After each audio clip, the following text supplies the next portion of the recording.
Assalamualaikum warahmatullahi wabarakatuh. Selamat siang buat anak-anak kelas 3 Abdurrahman bin Auf.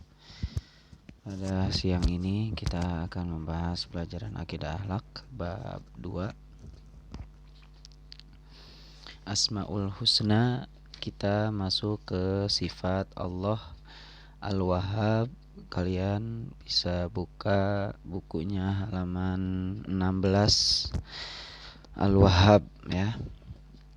Yang pertama kita akan bahas apa sih arti sifat Al-Wahhab ini.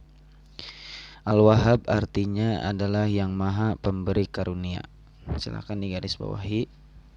Arti Al-Wahhab adalah zat yang maha memberi karunia. Allah subhanahu wa ta'ala adalah zat yang memberi karunia kepada semua hambanya, baik berupa kehidupan adapun nikmat dan kebutuhan semua makhluknya. Jadi kita diberikan hidup oleh Allah Subhanahu wa taala adalah bukti bahwa Allah adalah zat yang memberi karunia. Begitupun dengan nikmat dan kebutuhan kita selama di dunia, itu adalah bukti bahwa Allah bersifat Al-Wahhab atau memberi karunia. Lihat firman Allah surat Ali Imran ayat 8. Wahab lana min ladunka rahmatan innaka antal wahhab. Dan karuniakanlah kepada kami rahmat dari sisimu, sesungguhnya engkau maha pemberi. Quran surat Ali Imran surat ketiga ayat 8. Allah subhanahu wa ta'ala adalah zat yang memberi tanpa mengharap imbalan dan tanpa diminta. Atas karunia Allah subhanahu wa ta'ala, maka manusia dapat hidup dan diberikan kemampuan untuk dapat memenuhi semua kebutuhan dalam hidupnya. Atas karunia Allah tuh. Atas karunia Allah kita bisa hidup, kita bisa bernafas, dan Allah memenuhi kebutuhan kita dalam hidup kita. Itu bukti bahwa Allah maha memberi karunia. Atas yang Allah yang memberikan kepada manusia kecukupan rezeki, kesehatan, dan kehidupan. Allah juga yang memberi kebahagiaan, keberhasilan, dan jalan untuk mendapatkan rezeki, dan masih banyak nikmat dan karunia lainnya yang diberikan Allah kepada manusia. Nah, ini bukti juga Allah memberi karunia.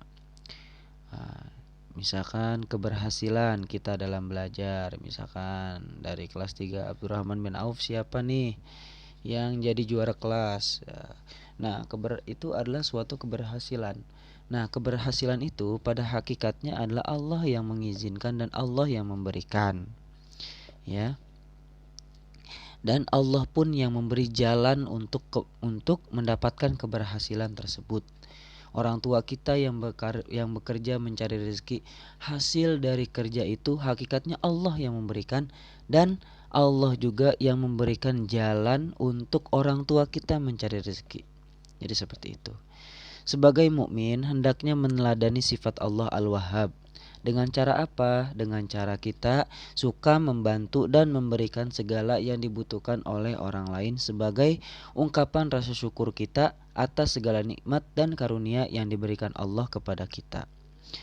Nah, jadi misalkan kita melihat orang yang membutuhkan, kita hendaknya jika kita mampu, hendaknya kita membantu. Seperti sekarang orang-orang itu banyak yang butuh bantuan karena banyak orang yang kerjanya di PHK ya. Dari kerja PHK itu apa sih? Bisa dibilang dipecat ya dari kerjaannya, sehingga butuh atau ya banyak orang-orang yang membutuhkan uluran tangan. Nah, jika kita mampu dalam membantu itu, hendaknya kita bantu. Karena itu adalah bentuk rasa syukur kita kepada Allah atas apa yang dikaruniakan Allah kepada kita. Jadi seperti itu. Dan hendaknya merasa malu kepada Allah Subhanahu wa taala jika kita tidak bersyukur. Nah, salah satunya kita harus malu jika kita punya kelebihan, kemampuan, akan tetapi kita tidak menolong orang lain. Seharusnya kita malu tuh ya. Terus Karena dengan kita bersyukur, maka Allah akan menambah nikmatnya. Namun jika kita mengingkari atas nikmatnya, maka sesungguhnya azab Allah sangat pedih. Nah, jadi seperti itu. Kita harus bersyukur ya. Jangan jadi orang yang kufur atau yang tidak bersyukur ya. Nomor 2, bukti bahwa Allah bersifat Al-Wahhab. Bukti bahwa Allah bersifat Al-Wahhab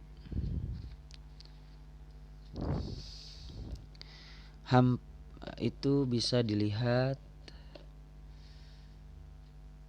firman Allah dalam surat Ali Imran ayat 8 yang tadi sudah dibacakan. Hampir semua orang tahu bahwa rezeki datangnya dari Allah. Ya, kita tahulah semuanya.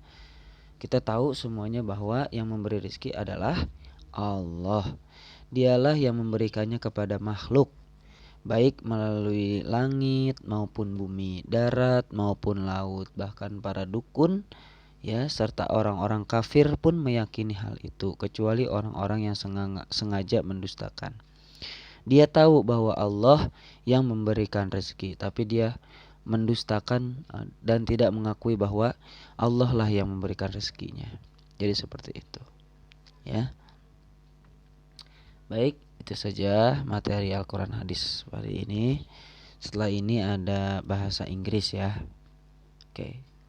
Semangat, semoga bermanfaat untuk akidah akhlak tidak ada tugas. Oke. Terima kasih.